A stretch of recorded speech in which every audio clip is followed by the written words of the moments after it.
क्या लगता है वास्तव में सरेंडर कर दिया बाबा ने? को सरेंडर करने के लिए कहीं ना कहीं मजबूर किया गया है। मौजूदा सरकार जो है वो गिरने वाली है। यूपी की सियासत में केंद्र का बहुत ही ज्यादा कंट्रोल है। यहाँ पे सब कुछ स्थायी नहीं है और जिस तरीके चीजें हो रही हैं वो भी स्थायी नहीं है। दो नेता आपस में बैठ के बातचीत कर रहे हैं, हो सकता है वो आगे की रणनीति बना रहे हो। संगठन और भाजपा के अंदर पूरी तरीके से फूट पड़ी हुई है। मानना है भाजपा के अंदर कलह मची हुई। बिल्कुल कलह मची हुई है। जहाँ चिंगारी है वहीं तो आग लगेगी।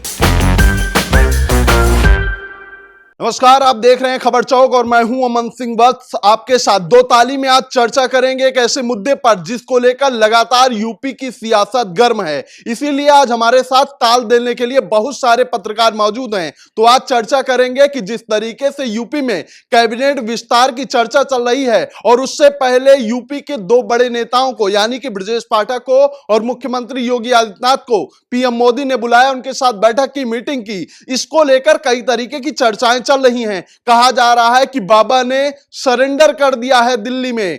तो इसी पर आज बातचीत करेंगे अपने पत्रकार साथियों से कि इनकी क्या ताल है। जिस तरीके से चर्चाएं चलने लगी पीएम मोदी के साथ योगी जी की बैठक के बाद कि बाबा ने सरेंडर कर दिया है, तो क्या लगता है वास्तव में सरेंडर कर दिया बाबा ने? देखिए, यूपी में जो राजनीति चल रही है वो तो खैर अब किसी से छुपी हुई नहीं है। पिछले दिनों चाहे वो ब्रजेश पाठक रहे हों, चाहे केशव प्रसाद मौर्य और साथ ही साथ योगी आदित्यनाथ जी जो मुख्यमंत्री हैं, इनके बीच में जो तनाव का माहौल खासा नजर आया है पिछले कुछ समय में, जिसको देखते हुए अब ये जो मीटिंग हुई है उसे कयास यही लगाए जा रहे हैं कि कहीं ना कहीं मीटिंग में जो है बाबा को बुला करके आपस में समझौता करवा करके उनको सरेंडर करने के लिए कहीं ना कहीं मजबूर किया गया है। अब इस मीटिंग के बाद नतीजे क्या निकल करके सामने आते हैं, अभी आगे पंचायत चुनाव भी आपको देखने को मिलेगा और आगे जो है अगली ही साल जो है विधानसभा का चुनाव भी है। तो अभी इन चुनावों के लिए कहीं ना कहीं भूमिका आज से अभी से तैयार होने लगी है और इसके चलते जो योगी जी हैं उनसे बहुत सारी बातें करनी होंगी कहीं ना कहीं पीएमओ को। तो इस वजह से ये मीटिंग को बुलाया गया और मीटिंग को बुलाने के बाद जो नतीजे निकलेंगे वो आप चुनाव में देख लीजिएगा। तो क्या माना जाए, यूपी में जो डैमेज हुई है उसका कंट्रोल नहीं हो पा रहा है यूपी से?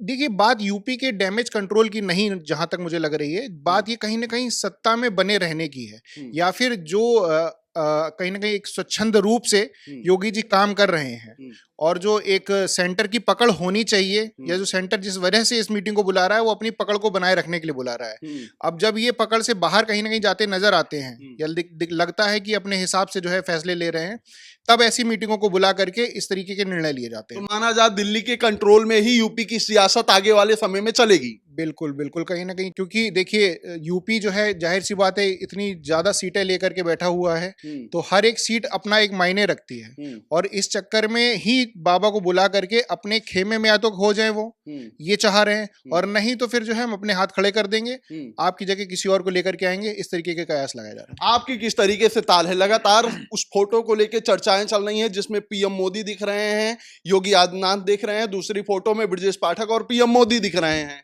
देखिए, चर्चाओं का बाजार हर बार गर्म रहता है। इसके पहले आपको याद होगा कि केशव प्रसाद मौर्य भी दिल्ली में बैठक करने के लिए गए थे, बैठक हुई थी, तमाम सियासी चर्चाएं थी। कहा जा रहा था कि डिप्टी सीएम के पद पे जिस तरीके से नाराजगी जो चल रही है मुख्यमंत्री के साथ, तो अब बड़ा बदलाव हो जाएगा, उनको सीएम बना दिया जाएगा, योगी आदित्यनाथ को सेंट्रल में बुला लिया जाएगा, केंद्र में उनकी बड़ी भूमिका तय हो जाएगी। लेकिन हुआ क्या?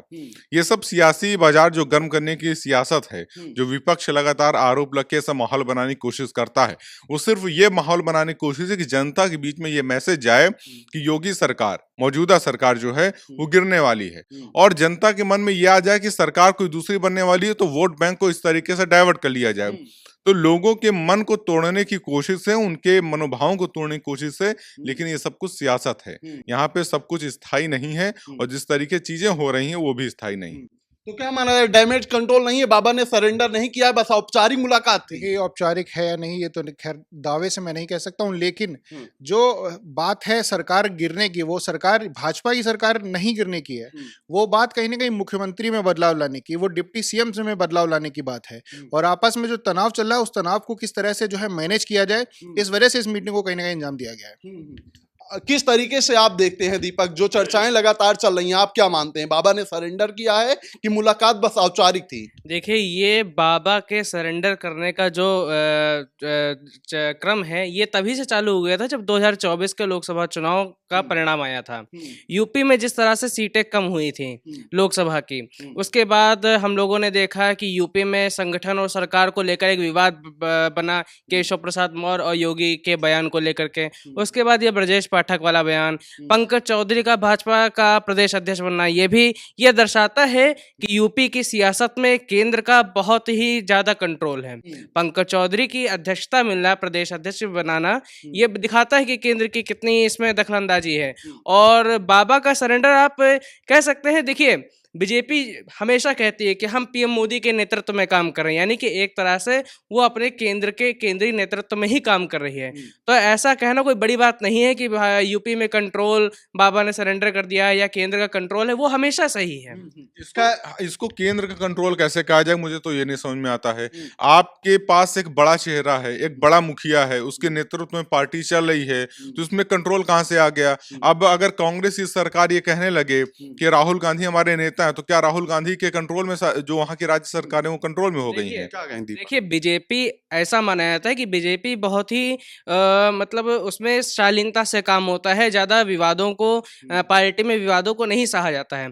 इधर हम कुछ दिनों से पिछले कुछ सालों से देखा जा रहा है, 2024 के खास चुनाव के बाद से अक्सर ऐसा देखा जा रहा है कि पार्टी में अंदरूनी राजनीति जो विवाद निकल के आ रहे हैं वो बार बार उजागर हो रहे हैं, जिसको लेकर के मुख्यमंत्री के चेहरे पर बार बार प्रश्न चिन्ह खड़ा हो रहा है, उनके नेतृत्व पर प्रश्न चिन्ह खड़ा हो रहा है, जिसको लेकर के ऐसे विवाद सामने आ रहे। तो बीजेपी जो पार्टी नेतृत्व वो यही चाहता है कि कम से कम इस तरह के विवाद, पार्टी की अंदरूनी राजनीतिक विवाद मीडिया में उजागर ना हो और इनको किसी तरह शांत किया जाए। तो उसी को लेकर एक पहल हो सकती है केंद्र की। बीजेपी में अंदर खाने बगावत तो है ना, विवाद तो है, कोई विवाद नहीं है। सरकार से बड़ा संगठन है, ये बातें क्यों सामने आ जाती हैं? देखिए, संगठन और सरकार में बहुत बेहतरीन तालमेल चल रहा है, और जहां तक बात मुख्यमंत्री के सरेंडर होने की है, ये बिल्कुल निराधार बात है। इसका दूर दूर तो तक ये कोई आवाज लिंक कहां नहीं से है। उठने लगती है कि सरकार से बड़ा संगठन है? जब भाजपा का ही सब है तो ये सवाल फिर कहां से उठने लगते हैं? कौन सवाल उठा रहा है इस पे? सवाल तमाम तरीके के भाजपा के ही नेता हैं जिनकी बयानबाजी आई कि सरकार से बड़ा संगठन है। तो अच्छी बात है ना, संगठन मजबूत हो रहा है तो अच्छी बात है, और संगठन को मजबूत होना चाहिए। जब जितना सरकार भी भाजपा की है, संगठन भी भाजपा का है, तो इसमें बड़े और छोटे वाली बात कहां से आ जाती है? ये सवाल ये उठ रहे हैं। आप एक नाम बता दीजिए कि कोई एक नाम कह रहा हो कि संगठन केशव प्रसाद मौर्य ने कहा है कि सरकार से बड़ा संगठन है। अब बताइए। देखिए, केशव प्रसाद मौर्य का कहने का जो तरीका, उसको गलत तरीके से पेश किया जा रहा है। उनको कहने का तरीका ये है कि संगठन मजबूत है, संगठन में जो लोग रह रहे हैं वो संगठन के तौर पे काम करें, जो लोग सरकार में रह रहे हैं वो सरकार में काम करें, जब तक संगठन मजबूत नहीं होगा। देखिए, केशव प्रसाद मौर्य के बयान को आप उसको एनालिसिस कीजिए। अगर आपका संगठन मजबूत नहीं है, किसी भी पार्टी का हो, चाहे वो बीजेपी का हो, चाहे वो सपा का हो, चाहे बीएसपी का हो, अगर उसका संगठन मजबूत नहीं है तो सरकार में उसकी भूमिका बिल्कुल नहीं हो पाएगी, वो सरकार नहीं बना सकता। सब चीजें जायज हैं, लेकिन ये मैसेज अपने कार्यकर्ताओं को क्यों दिए जाते हैं कि सरकार नहीं बड़ी है, संगठन बड़ा है? देखिए, जब तक कार्यकर्ताओं में जोश नहीं भरा जाएगा, जब तक कार्यकर्ताओं को इस बात के लिए पूरी तरीके से उसके मनोभावों को मजबूत नहीं किया जाएगा कि आपकी भी उतनी ही भूमिका है जितनी सरकार में रह रहे लोगों की है, तब तक कार्यकर्ता कैसे काम करेगा? कार्यकर्ताओं को भी तो मोटिवेशन चाहिए, कार्यकर्ता की भी तो कुछ आकांक्षाएं हैं, कार्यकर्ता भी तो चाहता है कि सरकार में उसकी एक पहुंच अच्छी बनी रहे। और यही मोटिवेशन लेके जब बैठक करते हैं तो नसीहत दे दी जाती है। कौन से बैठक कर? ब्राह्मणों की बैठक पर। ब्राह्मणों की बैठक में जो नसीहत दी गई है वो एक तरीके से संतुलनवादी विचार है, संतुलन करने की कोशिश। आनंद जी का कहना है कि भाजपा में सब कुछ ठीक चल रहा है, जो मुलाकातें होती हैं बस औपचारिक हैं। क्या आपको भी यही लगता है?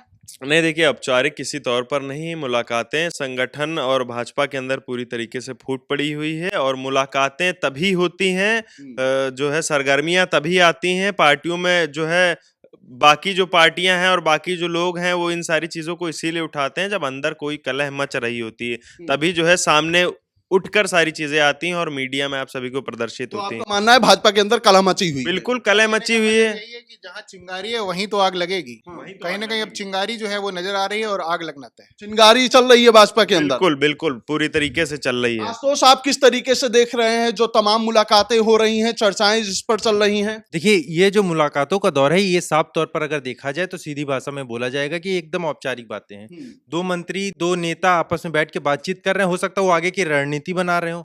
जिस तरह से लोग जो ये जो कारनामे निकल कर बाहर आ रहे हैं कि लोग कहते हैं बाबा ने सरेंडर कर दिया, बाबा उत्तर प्रदेश के सीएम अब नहीं रहेंगे, तो ये सारी चीजें जो हैं ये सब बेबुनियाद हैं। ठीक है, तो हमारे पत्रकार साथियों की अपनी अपनी ताल है, लेकिन जिस तरीके की तस्वीरें निकल के सामने आ रही हैं उससे सियासी गलियारों में सुगबुगाहट तो चल ही रही है। फिलहाल आने वाले दिनों में देखना है कि किस तरीके का परिवर्तन देखने को मिलता है यूपी की सियासत में। फिलहाल आज की दो ताली में इतना ही। ऐसी खबरों को आपके बीच में लेकर आते रहेंगे, तब तक देखते रहिए खबर चौक। कैमरा पर्सन अभिजीत के साथ Aman Singh Vats, Lucknow. New public inter college Lucknow, admission open. For more information call 0522 282232 or 7755 089585.